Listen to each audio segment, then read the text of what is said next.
ത്രിയേക ദൈവത്തിന് സ്തുതി. ഏവർക്കും ക്രിസ്തുയേശുവിൽ എന്റെ സ്നേഹവന്ദനം. ഇന്ന് ലോകത്തിൽ എവിടെ നോക്കിയാലും പലവിധ കഷ്ടങ്ങളാൽ വലയുന്ന ജനങ്ങളെയേ കാണാൻ സാധിക്കുകയുള്ളൂ.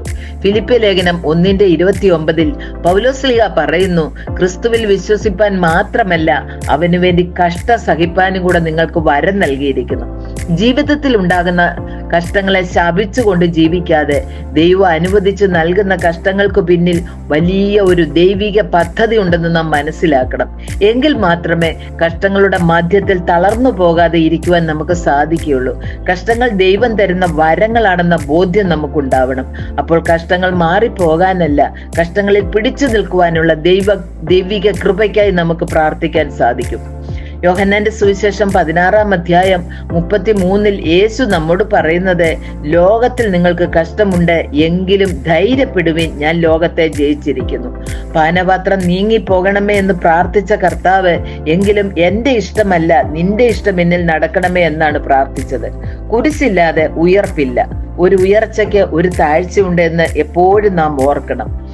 എന്തുകൊണ്ട് നമ്മുടെ ജീവിതത്തിൽ കഷ്ടങ്ങൾ ദൈവം അനുവദിക്കുന്നു ചിന്തിച്ചാൽ, ഒന്നാമത് നിന്റെ ചട്ടങ്ങൾ പഠിപ്പാൻ ഞാൻ കഷ്ടതയിലായി.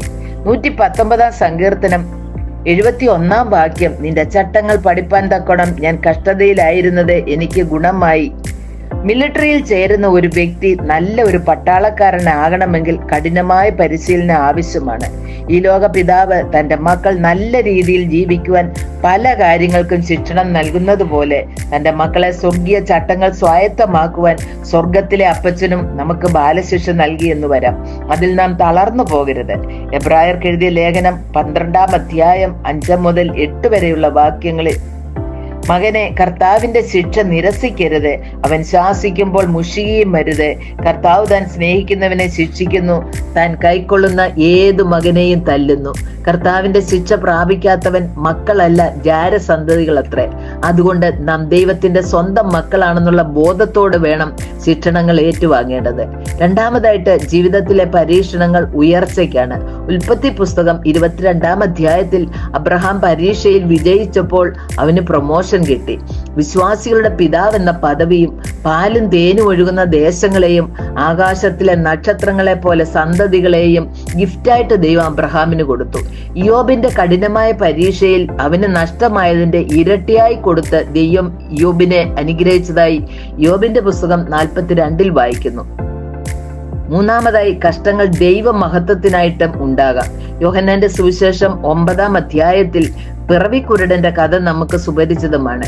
ഇവൻ കുരുടനായി പിറക്കാൻ ഇവന്റെയോ ഇവന്റെ മാതാപിതാക്കളുടെയോ പാപമല്ല, ദൈവ പ്രവൃത്തി ഇവങ്കിൽ വെളിപ്പെടേണ്ടതിനത്രേ എന്ന് നാം വായിക്കുന്നു.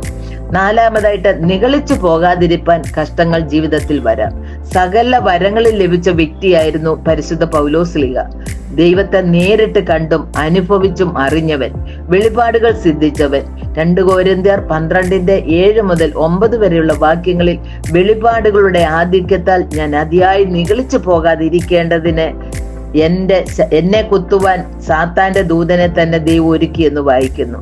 അഞ്ചാമതായിട്ട്, നമ്മെ നേർവഴിയിൽ നടത്തുവാനായിട്ട് ജീവിതത്തിൽ കഷ്ടങ്ങൾ വരാം. യോനയ്ക്ക് കപ്പലിൽ ഉണ്ടായ അനുഭവം നമുക്ക് അറിവുള്ളതാണല്ലോ. ദൈവം ആ പെരുങ്കാറ്റ് അടിപ്പിച്ച് മത്സ്യത്തിന്റെ വയറ്റിൽ അകപ്പെടുത്തിയില്ലായിരുന്നു എങ്കിൽ യോനയ്ക്ക് തന്റെ തെറ്റ് മനസ്സിലാകുകയില്ലായിരുന്നു, നിനവാദേശം രക്ഷപ്പെടുകയില്ലായിരുന്നു. ജീവിതത്തിലെ കഷ്ടങ്ങൾ അപ്പന്റെ ഭവനത്തെക്കുറിച്ച് നമുക്ക് ബോധ്യം തരും. പരീക്ഷ സഹിക്കുന്ന മനുഷ്യൻ ഭാഗ്യവാൻ. അവൻ കൊള്ളാകുന്നവനായി തെളിഞ്ഞ ശേഷം കർത്താവ് തന്നെ സ്നേഹിക്കുന്നവർക്ക് വാഗ്ദത്തം ചെയ്ത ജീവകിരീടം പ്രാപിക്കുമെന്ന് യാക്കോബിന്റെ ലേഖനം 1:12 പറയുന്നു. ദൈവം തരുന്ന പരീക്ഷകളെ പിറുപിറുപ്പ് കൂടാതെ സ്തോത്രത്തോടെ സ്വീകരിച്ച് ദൈവസ്നേഹത്തിൽ നിറഞ്ഞു ജീവിക്കുവാൻ നമുക്ക് ഓരോരുത്തർക്ക് സംഗതിയാക്കട്ടെ എന്ന് പ്രാർത്ഥിച്ചുകൊണ്ട് വാക്കിനെ ചുരുക്കും.